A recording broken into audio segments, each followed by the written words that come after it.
হাফিজু আলাস সালাওয়াতি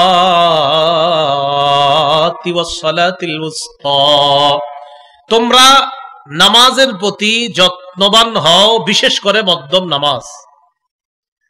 নবীজি বলেন, আরাআইতুম লাউ আন্না নাহরান বিবাবি আহাদিকুম ইয়াগতাসিলু ফীহি কুল্লা ইয়াউমিন 5 মাররাত বিহি শাই, তোমাদের কারো বাড়ির সামনে একটা পুকুর আছে, পাশে কি পুকুর আছে আপনাদের এলাকায়? নবী বলেন, তোমাদের কারো বাড়ির সামনে একটা পুকুর আছে, ওই পুকুরের মধ্যে ওই ব্যক্তি, মনে করেন ওনার বাড়ির সামনে একটা পুকুর, তিনি তার পুকুরে দৈনিক 5 বার গোসল করে। কয়বার? 5 বার। একটা ব্যক্তি যদি তার পুকুরে দৈনিক 5 বার গোসল করে, নবী বলেন হাল ইয়াবকা মিন দারনিহি শাইউন, তার শরীরে কি কোনো নাপাক থাকবে? না। নবী বলেন ফাযালিকা মিসলুস সালাওয়াতিল খামসি ইয়ামহুল্লাহু বিহিন্নাল খাতায়া, যেমনি ভাবে 5 বার গোসল করলে তার শরীরের মধ্যে কোনো ময়লা থাকে না, 5 ওয়াক্ত নামাজ যদি কোনো বান্দা আদায় করে, আল্লাহ পাক রব্বুল আলামিন তার এই গুনাহ নামক ময়লাগুলা দূর করে দেয়। 5 ওয়াক্ত নামাজ গুরুত্ব সহকারে আদায় করা। তাহলে তারা ক্ষতিগ্রস্ত না যারা ঈমান আনেছে, ঈমান আনার সাথে সাথে নেক আমল করছে। নেক আমলের মধ্যে শ্রেষ্ঠ নেক আমল ঈমান আনার পরপরই ফরজ ইবাদত নামাজ, এই নামাজের প্রতি গুরুত্ব দেওয়া। আল্লাহ তৌফিক দান করেন, আমিন আমিন। নামাজের মধ্যে গুরুত্ব সবচেয়ে বেশি আমাদের বাংলাদেশি মুসলমানদের জন্য দেওয়া দরকার ফজরের নামাজ। কোন নামাজ? কারণ তুলনামূলক অন্য নামাজের চাইতে ফজরের নামাজে আমাদের মুসল্লি সংখ্যা কম হয়। মুসলিম শরীফের বর্ণনা 1377 নম্বর হাদিস, মাদ্রাসা পাঠ্যপুস্তক অনুসারে, ক্বালা রাসূলুল্লাহ সাল্লাল্লাহু আলাইহি ওয়াসাল্লাম মান সাল্লাল ইশা ফি জামাআ ফাকান্নামা কামা নিসফাল লাইল। নবীজি বলেন, কেউ যদি এশার নামাজ জামাতে পড়ে, আজকে এশার নামাজ যারা যারা জামাতে পড়েছেন আপনারা, নবীজি বলেন এশার নামাজ জামাতে বইরা ঘুমায়া গেছে, বাস ঘুমায়া গেলেও আমার ওই উম্মতকে অর্ধেক রাত দাঁড়িয়ে দাঁড়িয়ে ইবাদত করলে যে সওয়াব, আমার উম্মত এশা জামাতে পড়ে ঘুমিয়ে যাওয়ার কারণে দাঁড়িয়ে দাঁড়িয়ে ইবাদত করলে অর্ধেক রাতের ইবাদতে যে সওয়াব পাওয়া যাবে, এই অর্ধ রাত ইবাদতের সওয়াব আল্লাহ তাকে দিয়ে দিবে। সুবহানাল্লাহ। আপনি কিন্তু ঘুমায় রইছেন, এখন আপনি ঘুম থেকে উঠা কোন নামাজ? ফজর। ওমান সাল্লা সুবহা ফি জামাআ, এশার নামাজ জামাতে আদায় করার পর ঘুমিয়ে গেলেন, ঘুমের পর আপনি অর্ধরাত দাঁড়িয়ে থেকে নামাজ আদায় করার সওয়াব পান। পাওয়ার পর এবার ফজরের নামাজ আপনি আবার জামাতের সাথে পড়লেন। নবীজি বলেন, ফজরের নামাজ তুমি জামাতের সাথে পড়লা, ফাকান্নামা সাল্লা সুবহা ফাকান্নামা সাল্লাল লাইলা কুল্লাহ, আমার উম্মত যদি ফজরের নামাজ জামাতের সাথে আদায় করে, কেমন যেন সারা রাত নামাজ আদায় করলো, এই সওয়াব আল্লাহ তাকে দিয়ে দেয়। এশার নামাজ জামাতে পড়ে ঘুমিয়ে গেলেন, অর্ধেক রাত ইবাদতের সওয়াব। ফজরের নামাজ উইঠা জামাতের সাথে পড়লেন, দেখেন তাকায়া, এ হলো এশা জামাতে পড়লেন, এ হলো ফজর জামাতে পড়লেন, মাঝের সময়টা আপনি ঘুমিয়েছিলেন। নবী বলেন এশা জামাতে পড়লা, অর্ধেক রাত ইবাদতের সওয়াব, উইঠা ফজর জামাতে বললা, সারা রাত নামাজ পড়ার সওয়াব। সুবহানাল্লাহ। আপনি সারা রাত নামাজ পড়ছেন না ঘুমাইছেন? ঘুমাইছেন, কিন্তু আপনি সারা রাত নামাজের সওয়াব পাবেন। তিরমিজি শরীফের বর্ণনা 2164 নাম্বার হাদিস, 2164 নাম্বার হাদিস। এই হাদিসের মধ্যে রাসূলুল্লাহ সাল্লাল্লাহু আলাইহি সাল্লাম বলেন, ক্বালা রাসূলুল্লাহ সাল্লাল্লাহু আলাইহি ওয়াসাল্লাম মান সাল্লা সুবহা ফাহুয়া ফি জিম্মাতিল্লাহ, কোন ব্যক্তি যদি ফজরের নামাজ পড়ে সে আল্লাহর নিয়ন্ত্রণে চলে যায়, আল্লাহর জিম্মায় চলে যায়। ফালা ইউতবিআন্নাকুমুল্লাহু বিশাইইম বিজিম্মাতিহি, রাসূলুল্লাহ সাল্লাল্লাহু আলাইহি সাল্লাম বলেন, তোমাদেরকে যেন আল্লাহ কিয়ামতের ময়দানে তার জিম্মার ব্যাপারে কোনো প্রশ্ন না করে। এর মানে কোন বান্দা ফজর পড়লো আর তার উপর তুমি অত্যাচার করলা, তারে গালি দিলা, তো কিয়ামতের মাঠে কিন্তু আল্লাহর সামনে দাঁড়াতে হবে। আল্লাহ বলবে, আরে আমার বান্দা ফজর পড়ছে, তুমি কিভাবে তারে গালি দিলা? ফজর যে পড়ছে তার ব্যাপারে তোমাদেরকে যেন আল্লাহ পাকড়াও না করে কিয়ামতের মাঠে। আবু দাউদ শরীফের বর্ণনা 561 নাম্বার হাদিস, ক্বালা রাসূলুল্লাহ সাল্লাল্লাহু আলাইহি ওয়াসাল্লাম, আল্লাহ নবী বলেন, বাশশিরিল মাশাইনা ফিজ যুলামি ইলাল মাসাজিদ বিন্নুরিত তাম্মি ইয়াউমাল কিয়ামা, যারা অন্ধকারে হেঁটে হেঁটে মসজিদে যায়, নবী বলেন তাদেরকে কিয়ামতের ময়দানে পরিপূর্ণ নূরের সুসংবাদ শোনায়। আপনি অন্ধকারে হেঁটে মসজিদে গেলেন, রাসূল বলেন তাকে কিয়ামতের ময়দানে পরিপূর্ণ নূরের সুসংবাদ জানাও। আমার বান্দা দুনিয়াতে অন্ধকারে হেঁটে মসজিদে গেছে, কিয়ামতের ময়দানে আল্লাহ তাকে নূর দান করবেন, এই নূরের সুসংবাদ তাকে জানায় দাও। 28 নম্বর পারা শেষ পৃষ্ঠা সূরা তাহরিমে আল্লাহ বলেন, নূরুহুম ইয়াসআ বাইনা আইদিহিম ওয়া বিআইমানিহিম। কিয়ামতের ময়দানে ঈমানদাররা যখন চলবে, পুরা কমপ্লিট নূরের একটা প্যাকেটের মধ্যে ঈমানদার থাকবে, একদম পুরা চারপাশে নূর, এই নূরের মধ্যে ঈমানদার হাঁটতে থাকবে। মুনাফিকরা বলবে, উনজুরুনা নাক্তাবিস মিন নূরিকুম, ও ঈমানদাররা একটু থামো না, তোমাদের কাছ থেকে আমরা একটু নূর নেই, আমরাও একটু নূর নেই। তাইলারজিউ ওয়ারাআকুম, বলা হবে যাও পিছনে যাও, এখানে থাকো না, যাও এখান থেকে যাও। তাহলে ঈমানদাররা নূরের মধ্যে থাকবে, বেঈমানরা তাদের থেকে নূর নিতে চাইবে। রাসূল বলেন ফজর যে পড়ে, এশা যে পড়ে, অন্ধকারে হাইটে হাইটে মসজিদে যায়, এদেরকে কিয়ামতের ময়দানে এই নূরের সুসংবাদ জানায়। তা আপনারা ফজর না পড়লে এই নূরের প্যাকেটে কেমনে ঢুকবেন?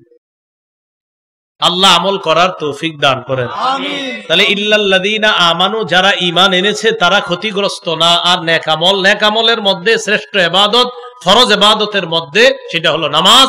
ইসলামের ভিত্তি প্রথম কালিমা, পরে দ্বিতীয় ভিত্তির নাম নামাজ।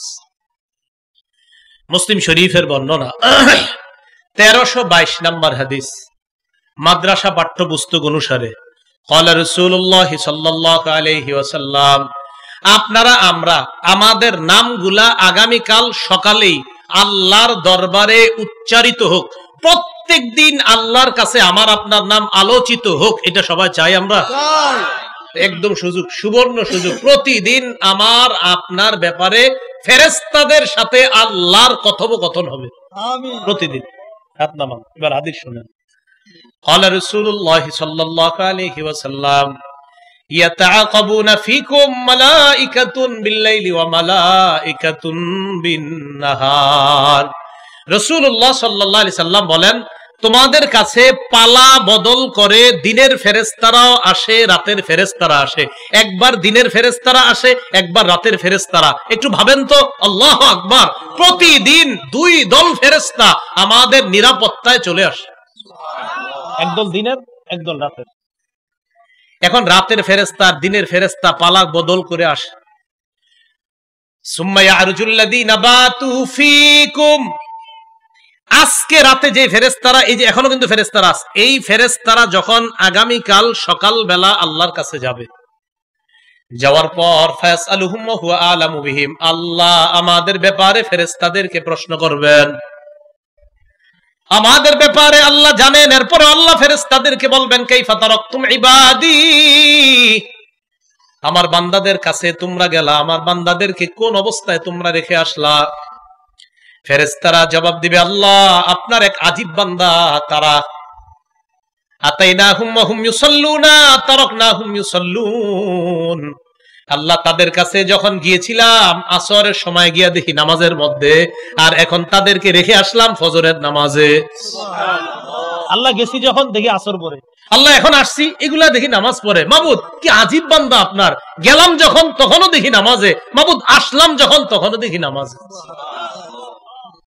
আমার আপনার কথা আল্লাহর দরবারে আলোচিত হবে। আগামীকাল ফজর পড়বেন, ঠিক আপনি ফজর পড়ার পর নিশ্চিত থাকবেন যে আপনার কথা ফেরেশতারা আল্লাহর কাছে বলছে, আল্লাহ আপনার এই বান্দাটা এর যখন রেখে আসছি ফজর পড়তেছিল, আর যখন তার কাছে গেছি তখন আসর পড়তেছিল। তো পড়েন না, তাহলে ফজরের নামাজ দিয়ে দিন শুরু করবো ইনশাআল্লাহ, ঠিক আছে না? ইনশাআল্লাহ ফজরের নামাজ দিয়ে দিন শুরু। হাতে পায়ে ধরে বলি, নামাজ ছেড়ে দিয়েন না। আমাদের ইমানদার, আমরা যারা মুমিন, আমরা যারা মুসলমান, আমাদের তো এটা একটা গর্বের বিষয় যে আমরা আমাদের রবকে কত সুন্দর করে পবিত্র অবস্থায় প্রতিদিন স্মরণ করি। আর মুসলমানদের এটা গৌরবের বিষয় যে আমরা আমাদের দিন শুরু করি আমাদের রবের ইবাদত দিয়ে। এর চেয়ে আর কি? আল্লাহ আমাদের সকলকে ফজর দিয়ে দিন শুরু করার তৌফিক দান করেন, আমিন। বুখারী শরীফের বর্ণনা 557 নম্বর হাদিস, রাসূলুল্লাহ সাল্লাল্লাহু আলাইহি ওয়াসাল্লাম ইরশাদ করেন, লাইয়ালি জান্নার আহাদুন সাল্লা ক্বাবলা তুলুইশ শামসি ওয়া ক্বাবলা গুরুবিহা। নবীজি বলেন সূর্য উঠার আগে এবং সূর্য ডুবার আগে আলেম ছাড়া অন্যদের একজন বলবেন, আলেম ছাড়া অন্যদের থেকে একজন বলবেন, দেখি সবাই চুপ, রেডি হন। সূর্য উঠার আগে এবং সূর্য ডুবার আগে, খুব দ্রুত বলবেন কোন দুই নামাজ। আবার বলছি, সূর্য উঠার আগে সূর্য ডুবার আগে, জোরে বলবেন একজন, কোন দুই নামাজ? হ্যাঁ, একজন বলেন, একজন। ফজর এবং মাগরিব কি সূর্য ডুবার আগে? ফজর এবং আবার তাহলে আবার এবার সবাই বলবেন, বলেন সূর্য উঠার আগে আর সূর্য ডুবার আগে দুই নামাজ। হ্যাঁ, ফজর আর সূর্য উঠার আগে ফজর, সূর্য ডুবার আগে আসর। নবী বলেন সূর্য উঠার আগে আর সূর্য ডুবার আগে তথা ফজর এবং আসরের নামাজ যারা পড়বে, লাইয়ালি জান্নার, সে কিছুতেই জাহান্নামে প্রবেশ করবে না। মানে অন্যগুলো ছেড়ে দিবেন না। এই দুই নামাজ মানুষ অলসতা বেশি করে, তাই রাসূল এই দুই নামাজের গুরুত্ব দিয়েছেন। তাহলে ফজরের নামাজ দিয়ে আপনার দিন শুরু করা। আর মনে রাখবেন, আপনাদের এলাকার যে ব্যক্তি ফজর পড়ে ফেলছে, আপনি খোঁজ নিয়ে দেখবেন যাদের নিয়মিত ফজর পড়ার অভ্যাস, আল্লাহর রহমতে তারা বাকি চার ওয়াক্ত তাদের জন্য কষ্টই হয় না, ঠিক না? রাসূলুল্লাহ সাল্লাল্লাহু আলাইহি সাল্লাম, সহিহ বুখারীর বর্ণনা, ক্বালা রাসূলুল্লাহ সাল্লাল্লাহু আলাইহি ওয়াসাল্লাম, মান সাল্লাল বারদাইন দাখালাল জান্নাহ। আল্লাহ নবী বলেন, দুই শীতল নামাজ যে পড়ে, একটা হলো ফজরের নামাজ আর একটা আসরের নামাজ। দুই শীতল নামাজ মানে ফজরের সময় আবহাওয়াটা একটু ঠান্ডা থাকে, আসরের সময় আবহাওয়া ঠান্ডা থাকে। নবী বলেন এই দুই শীতল নামাজ যে পড়ে, দাখালাল জান্নাহ, সে জান্নাতে প্রবেশ করবে। এর মানে আমার কোন উম্মত যদি এই দুই ওয়াক্ত পড়তে পারে, অন্যগুলো এমনি পড়বে। কারণ আসরের সময় একদল বাজারে যায়, আরেক দল মাঠে খেলতে যায়, আরেক দল জোহর পইরা যে খায় এমন ঘুম দেয় আর ওঠে না। আর ফজরের সময় অলসতার কথা আর কি বলবো। তো এই দুই নামাজ যদি কেউ পড়তে পারে, তো নিশ্চিত থাকবেন অন্যগুলো ইনশাল্লাহ পড়তে পারবে। মুনাফিকির খাতায় নাম যেন আমাদের মরণের আগে কখনোই লেখা না হয়। কারা কারা চাই তো সবাই ইনশাল্লাহ। ক্বালা রাসূলুল্লাহ সাল্লাল্লাহু আলাইহি ওয়াসাল্লাম, লাইসা শাইউন আসকালা আলাল মুনাফিকিন, লাইসা সালাতুন আসকালা আলাল মুনাফিকিনা মিন সালাতিল ফজর ওয়া সালাতিল ইশা। নবীজি বলেন মুনাফিকদের কাছে দুইটা নামাজ সবচেয়ে কষ্টকর, দুইটা নামাজ সবচেয়ে ভারী। বলেন মুনাফিকদের কাছে কয়টা নামাজ সবচেয়ে ভারী? আচ্ছা, মুনাফিক কেন বলছে? মানে ইমানদারদের মাঝে একদল দাবি করে ইমানদার, একদল দাবি করে ইমানদার, কিন্তু কাজে করে না, আসলে ইমানদার না। তো ইমানদারদের মধ্যে কেউ যদি এমন হয় যে ফজর থুর ভাল লাগে না, কি লাগে হুজুর আজানটা দেয়, আর যদি এশার নামাজের সময় থুর কি দরকার, নবী বলেন ফজর আর এশার নামাজ মুনাফিকদের কাছে সবচেয়ে ভারী নামাজ। তাহলে বলেন তো কয় দুই নামাজ মুনাফিকদের কাছে সবচেয়ে ভারী? ফজর আর এশা। নবী বলেন লাউ ইয়ালামুনা মা ফিহিমা, মানুষ যদি জানতো ফজর নামাজ আর এশার নামাজের কি উপকার, লাতাউহুমা ওয়ালাউ হাবওয়া, মানুষ গড়াগড়ি করে হলেও, হামাগুড়ি দিয়ে হলেও, প্যারালাইজ হয়ে যাওয়ার পর দৌড়ায়া না পারে, হেঁটে হেঁটে না পারে, ওই লোকটা গড়াগড়ি করে মাটির মধ্যে গড়াগড়ি করে হলেও ফজর আর এশার নামাজ মসজিদে গিয়ে আদায় করত, যদি ফজিলত জানতো।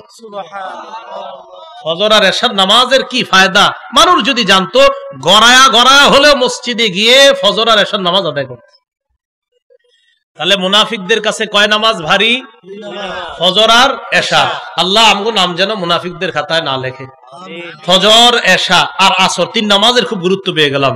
এই নামাজগুলা সহ বাকিগুলা তো এমনি সহজ আমাদের জন্য, আল্লাহ আদায় করার তৌফিক দান করেন। উমরা আর হজের সওয়াব প্রতিদিন চান কারা কারা? টাকা নাই, কিন্তু উমরা হজের সওয়াব ডেলি পাইবেন, একদম সত্যি, কালকে সকালেও পাইবেন যদি চান। রাসূলুল্লাহ সাল্লাল্লাহু আলাইহি সাল্লাম বলেন, মান সাল্লাল গাদাতা ফি জামাআ, কোন ব্যক্তি ফজরের নামাজ পড়ছে জামাতের সাথে, সুম্মা কাদা ইয়াজকুরুল্লাহ হাত্তা তাতলুআ শামস, নামাজ পড়ার পর বসে বসে জিকির করতেছে, কথার কথা আপনার সুবহানাল্লাহ, আলহামদুলিল্লাহ, লা ইলাহা ইল্লাল্লাহ, আল্লাহু আকবার, জিকির করতে করতে সূর্য উঠে গেছে। ফজর পড়ছে, পড়ার পর জিকির করতেছে, জিকির করতে করতে সূর্য উঠছে। সূর্য ওঠার পর হারাম সময় চলে যাওয়ার পর সুম্মা সাল্লা রাকাতাইন, এরপর 2 রাকাত নামাজ আদায় করে। আবার বলছি, ফজর বললেন, সূর্য ওঠা পর্যন্ত আপনার যা মন চায়, কোরআন পড়তে মন চায় পড়েন, জিকির করতে মন চায় করেন, তালিমে বসতে মন চায় বসেন। তো আপনি বসে আছেন, সুবহানাল্লাহ আলহামদুলিল্লাহ, মানে দুনিয়াবি কোনো কাজে আপনি নাই। আপনি ফজর নামাজ পড়ার পর দুনিয়াবি কোনো কাজ না করে হয়তো তেলাওয়াতে আছেন, না হয় কেউ ভালো কথা বলতেছে এটা শুনতেছেন, না হয় তালিম হইতেছে বসে বসে শুনতেছেন। এইগুলা করার পর সূর্য উঠে গেছে। সূর্য ওঠার পর যে হারাম সময় আছে আপনার, এই হারাম সময় চলে যাওয়ার পর আপনি 2 রাকাত নামাজ পড়লেন। রাসূল বলেন কানাত লাহু কাজরি হাজ্জাতিন ওয়া উমরা, আল্লাহ তাকে একটা হজ একটা উমরার সওয়াব দেন। সুবহানাল্লাহ। এটা ডেইলি করার সুযোগ আছে না? করে না, আপনি তো ব্যাগ লইয়া চলে যান অফিসে, একটু পরে যান, একটু সময় নেন।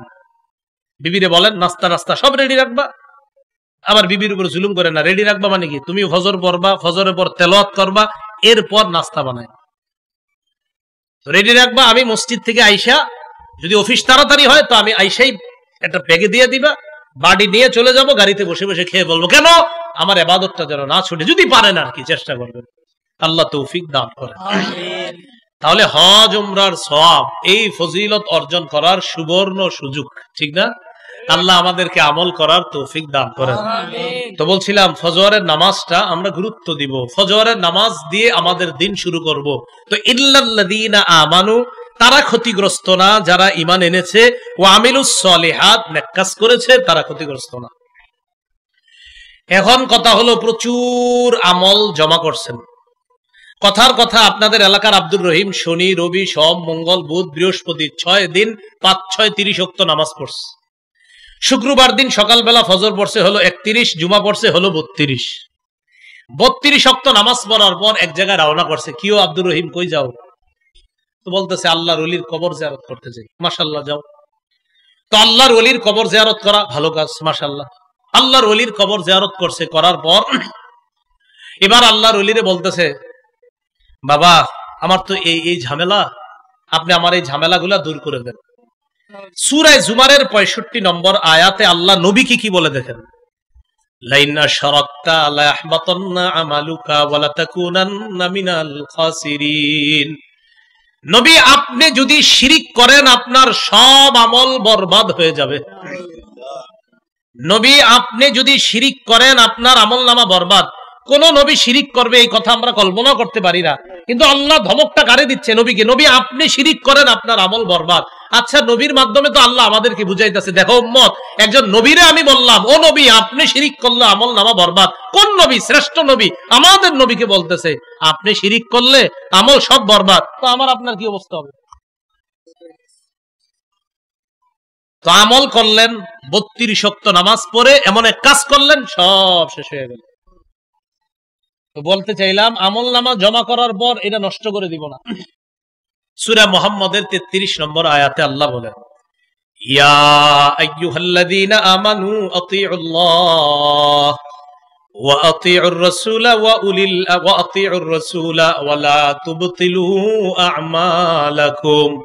হে ঈমানদারগণ, তোমরা আল্লাহর আনুগত্য করো, রাসূলুল্লাহ সাল্লাল্লাহু আলাইহি সাল্লামের আনুগত্য করো, আর তোমরা তোমাদের আমলগুলো নষ্ট করে দিও না, তোমরা তোমাদের আমলগুলো বাতিল করে দিও না। তাহলে কষ্ট করে আমল নামা জমা করলাম, এখন বুদ্ধিমানের কাজ হলো এই আমল নামাগুলা ধরে রাখা, আমলগুলা নষ্ট না করা। আপনাদের এলাকার এক ব্যক্তি 10 বছর যাবত আমল করতেছে, এই আমলে কোনোদিন শিরিক করে নাই, কুফরি করে নাই, কিচ্ছু করে নাই। 10 বছর এই বেচারার কোনো কারণে তার অবস্থা ভালো হয় না, ব্যবসা ধরে লস খায়, বিদেশ যাইতে যাবে মাইর খায়, এরকম হতে পারে। এই ব্যক্তি 10 বছর পর একজনের কাছে সন্ধান পাইছে, অমুক জায়গায় একজন জ্যোতিষী আছে, জ্যোতিষীর কাছে যাও। এখন ওই ব্যক্তি বেচারা ওই জ্যোতিষীর কাছে গেছে। খুব মন দিয়ে শোনেন, জ্যোতিষীর কাছে যাওয়ার পর জ্যোতিষী তার হাত দেখতেছে, গণক তার হাত দেখ, তো হাতের মধ্যে আপনার অনেক দাগ।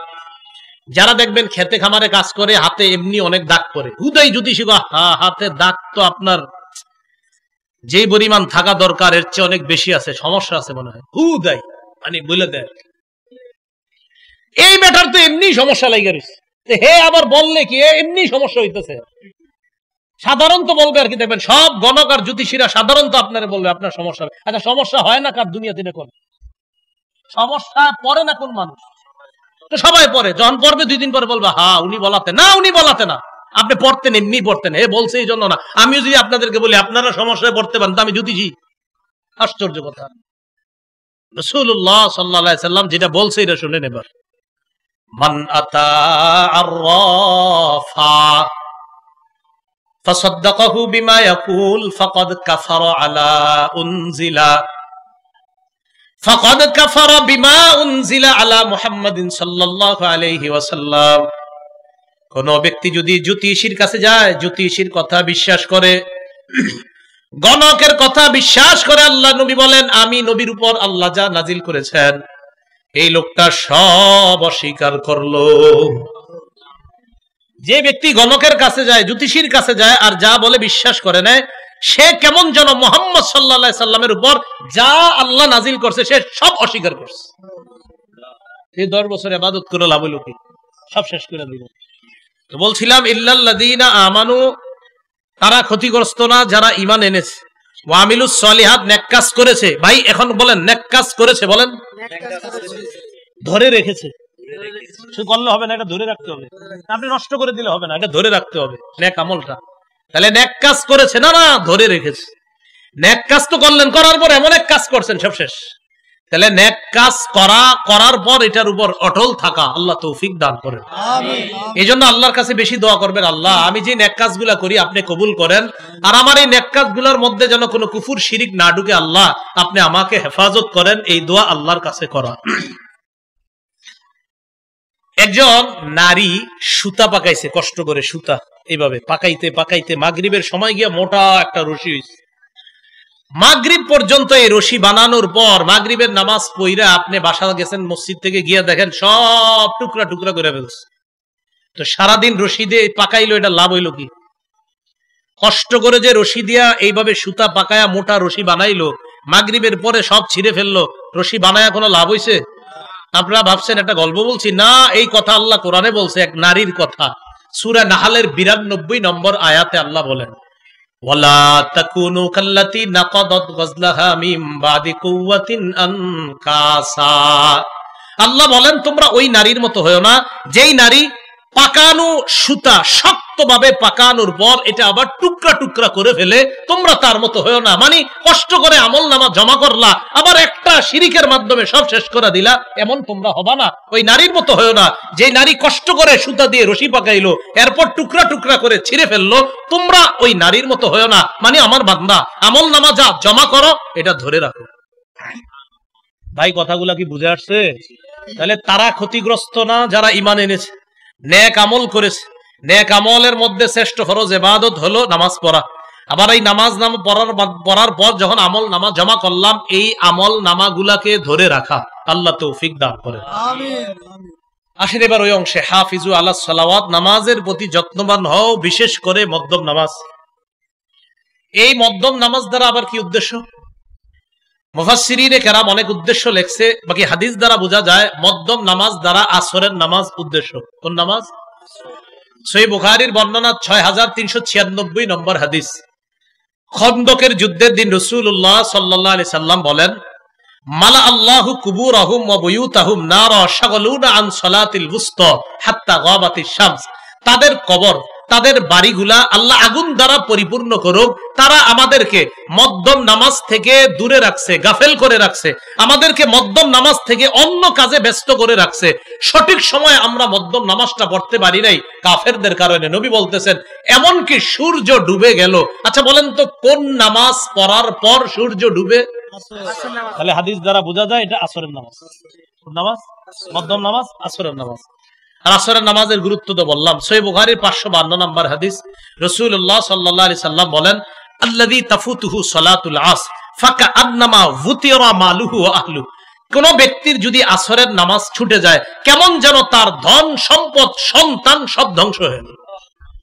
আগামীকাল আসর পড়ার পর চা দোকানের সামনে যাবেন, যাওয়ার পর একজনকে বলবেন, কিও আব্দুর রহমান, আসর নামাজ পড়ছনি? না পড়ি নাই। পড়বা না? কাপড়টা ভালো না, যেটা আমাদের দেশে বলে কাপড়, প্রত্যেক দিন এর কাপড় ভালো না। এই যতবার নামাজের কথা বলবেন এতবার কয় আমার কাপড়। একদিন বলবেন তোমার কাপড় যেদিন ভালো থাকে ওই দিন আমারে ফোন করে জানায়। কাপড় ভালো না বলে প্রত্যেকদিন, তা আপনি বলবেন আব্দুর রহিম আসর পড়ছো? না পড়ি নাই। পড়বা না? ভাই কাপড়টা ভালো না। আপনি বলবেন সন্তান কয়জন? বলবে 5 জন। সম্পদ আছে? বলবে 20 বিঘা। আপনি বলবেন না, তোমার 20 বিঘা নাই তো, সন্তান 5 জনও নাই। কি নাই মানে? তোমার সন্তানগুলা সমস্যা হয়ে গেছে এক জায়গায়, আর তোমার 20 বিঘা জমিনের উপরে একটা সমস্যা হয়েছে। আরে কি কও তুমি? এই যে 20 বিঘা জমিন পুরো আমার সন্তান তো 3 জন ঢাকা ইউনিভার্সিটি বিভিন্ন জায়গায়, আর 2 জন অমুক জায়গায় আছে। মানে সন্তানে কি সমস্যা হয়েছে বলো? টেনশনে পড়ে গেছে। তখন আপনি বলবেন তুমি যে আসর বড় নাই, নবীজি বলছে যে আসর না পড়ে তার সম্পদ সন্তান ধ্বংস হয়ে যাওয়া আর আসর না পড়া একই কথা। তো তুমি যেহেতু আসর বড় নাই, তো এইগুলা তোমার থাইকা লাভ কি? তাই বললাম এগুলা নাই তোমার। যে আসর নামাজ ছেড়ে দেয় তার ধন সম্পদ সন্তান ছুটে যাওয়া একই কথা। আল্লাহ বুঝার তৌফিক দান করেন। পরিবারকে নামাজের কথা বলবেন। দোকানদার যারা, তাদেরকে নামাজের কথা দাওয়াত দেন। দোকানদারকে বলেন ভাই নামাজের সময় শাটারটা লাগায় মসজিদে যাও। আল্লাহ বলেন ওয়ামুর আহলাকা বিসসালাত, নবী আপনি আপনার পরিবারকে নামাজের কথা বলেন। দেখেন একটু পরে আল্লাহ বলতেছে লা নাসআলুকা রিজকা, নবী আপনি বলে দেন আমি আল্লাহ তোমাদের কাছে রিজিক চাই না। আচ্ছা, নামাজের সাথে রিজিকের কি সম্পর্ক? খুব মন দিয়ে বুঝেন কথাটা। নামাজের কথা আল্লাহ বললেন, পরে রিজিকের কথা, মানে কি? নামাজ আর রিজিকের সম্পর্কটা কোথায়? 5 জন কাস্টমার আসছে, দোকানদার এদিক দিয়ে শাটার লাগাবে কিনা, ওই দিক দিয়ে একামত। দেখেন একামত কাস্টমার দোকান, একামত কাস্টমার দোকান, একামত চলছে, দোকানদারের সামনে 3 জন কাস্টমার, এবার দোকানের শাটার লাগাবে কিনা চিন্তিত, যে নামাজে যাবো না কাস্টমার ছাড়বো, নামাজে যাবো না কাস্টমার ছাড়বো। আল্লাহ কয় বান্দা নামাজে যাও, আমি তোমার থেকে রিজিক চাই না। নাহনু নারজুকুকা, আরে দোকানে শাটার লাগাও, আমি তো রিজিক দেই, রিজিক তো আমি দেই, তুমি শাটার লাগাও, যাও নামাজে যাও। তুমি মাস শেষে হিসাব করো, যে শাটার লাগায় নামাজে যায় নাই আর তুমি নামাজে গিয়েছো, হিসাব মিলায় এদিক সেদিক দেখো, তুমি এগিয়ে আছো। দেখছেন নামাজের সাথে রিজিকের সম্পর্ক। আল্লাহ কয় নামাজের আদেশ দেন, আমি তোমার কাছে রিজিক চাই না। আমি জানেন না এই আয়াতে টেনশনে পড়ছি, চিন্তিত হয়ে গেলাম, আচ্ছা রিজিকের সাথে নামাজের কি সম্পর্ক? তখন আল্লাহ বুঝ দিয়ে দিল, হ্যাঁ মানুষ রিজিকের চিন্তা অনেক সময় নামাজ পড়ে না, আরেকটু পরে যাচ্ছি, আরেকটু পরে যাচ্ছি, আরেকটু পরে যাচ্ছি। আরে কেন ভাই? কাস্টমার, আর 2 জন কাস্টমার, আর 3 জন কাস্টমার, আরেকটু পরে যাচ্ছি। আল্লাহ কয় না না, তুমি নামাজ পড়ো, আমি তো রিজিক তোমাকে দিব, তুমি রিজিকের টেনশনে নামাজ পড়বা না, মানে কি ব্যাপারটা? আল্লাহ কথাগুলা বুঝার তৌফিক দান করেন। বলেন নামাজের সময় আমাদের রিজিকের যে পেরেশানি, যে না না একটু পরে যাই, একটু না না একটু পরে না, আগে নামাজ পরে ওই চিন্তা, কারণ আমার রিজিকের দায়িত্ব কার? এই জন্য মনে রাখবেন, বৈধ পন্থায় হালাল রিজিক তালাশ করা, অবৈধ পন্থায় হালাল রিজিক তালাশ না করা। বৈধ পন্থায় হালাল রিজিক তালাশ করা, হালাল রিজিক তালাশ করা মানে আমি একজন মুসলমান, নামাজের সময় বাস নামাজ পড়ি, ব্যবসার সময় বাস ব্যবসা করি, খালাস। আমার নামাজের সময় হয়েছে, শাটার লাগাইয়া দিছি। আপনি মদিনায় যান, নামাজের সময় হবে, বাস যত কাস্টমারই থাকুক কোনো কাজ হবে না। এটা অনেক আগের কথা, 1999 তখন আমি বাচ্চা মানুষ, তখন আমি দেখছি নামাজের আজান হয়েছে, শাটার লাগছে, কে আছে, কতজন দোকানে আছে জানা নাই, সব যাও নামাজে যাও। তাহলে ইল্লাল্লাযীনা আমানু, যারা ঈমান এনেছে তারা ক্ষতিগ্রস্ত না। ওয়া আমিলুস সলিহাত, যারা নেক কাজ করেছে। নেক কাজের মধ্যে শ্রেষ্ঠ ফরজ ইবাদত কোনটা? নামাজ। নামাজ প্রতি যত্নবান হইতে আল্লাহ বললেন, বিশেষ করে মধ্যম নামাজ।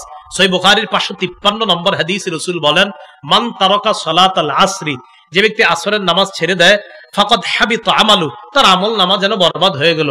কারণ সাধারণত মানুষ আসরের সময় একদল বাজারে থাকে, একদল ব্যবসা বাণিজ্য নিয়ে ব্যস্ত থাকে, একদল খেলাধুলায় ব্যস্ত থাকে, এই জন্য অনেকে অলসতা করে, ফজরের নামাজের সময় ঘুমায়া থাকে। তাই ফজর, আসর আর এশার গুরুত্ব হাদিসে খুব বেশি আসছে। এই 3 নামাজ যারা সহজে পড়তে পারবে, অন্য 2 ওয়াক্ত ইনশাআল্লাহ খুব সহজে মানুষ পড়তে পারবে। কারণ মাগরিবের নামাজ এমনি মুসল্লি বেশি হয় আমাদের সমাজ, মানুষ যায়। তা আল্লাহ আমাদের সকলকে নামাজের প্রতি যত্নবান হওয়ার তৌফিক দান করেন।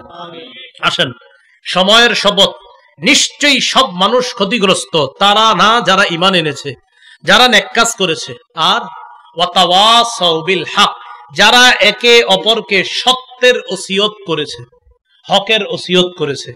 আমার সাথে বলেন হকের উপর অটল থাকতে হলে ধৈর্যের প্রয়োজন। আল্লাহ শেষে বলে ওয়াতাওয়াসাউ বিস, যারা একে অপরকে সত্যের ওসিয়ত করে, হকের ওসিয়ত করে, আর ধৈর্যের ওসিয়ত করে। কেন? হকের উপর থাকতে হলে ধৈর্যের প্রয়োজন হয়। তাই তারা ক্ষতিগ্রস্ত না যারা ঈমান এনেছে, নেক কাজ করেছে, হকের ওসিয়ত করেছে, ধৈর্যের ব্যাপারে একে অপরকে ওসিয়ত করেছে, তারা ক্ষতিগ্রস্ত না। আল্লাহ আমাদের সকলকে ক্ষতিগ্রস্ত যারা তাদের থেকে হেফাজত করে, যারা সফলকাম ইমানদার তাদের দলভুক্ত হওয়ার তৌফিক দান করেন। সূরা আসরের এই শিক্ষা যেন আমরা সমাজে, রাষ্ট্রে, সর্বত্র, সব জায়গায়, ঘরে বাহিরে, ব্যক্তি জীবনে, পারিবারিক জীবনে, সামাজিক জীবনে, রাষ্ট্র জীবনে, অর্থনৈতিক জীবনে, আন্তর্জাতিক জীবনে যেন আমরা বাস্তবায়ন করতে পারি। আল্লাহ তৌফিক দান করেন। খুব একটু সর্বশেষ, ব্যক্তি জীবন, সামাজিক জীবন, অর্থনৈতিক জীবন, রাষ্ট্রীয় জীবন, আন্তর্জাতিক জীবন, 6 জীবন। প্রথমত পারিবারিক জীবনে নামাজ কায়েম করবেন। 2 সামাজিক জীবন, আপনার সমাজে মানুষকে নামাজের দাওয়াত দিবেন। 3 রাষ্ট্রীয় জীবন, রাষ্ট্রের মানুষকে নামাজের দাওয়াত দিবেন। 4 আন্তর্জাতিক জীবন, এই আন্তর্জাতিক জীবনেও মানুষকে আপনি নামাজের দাওয়াত দিবেন।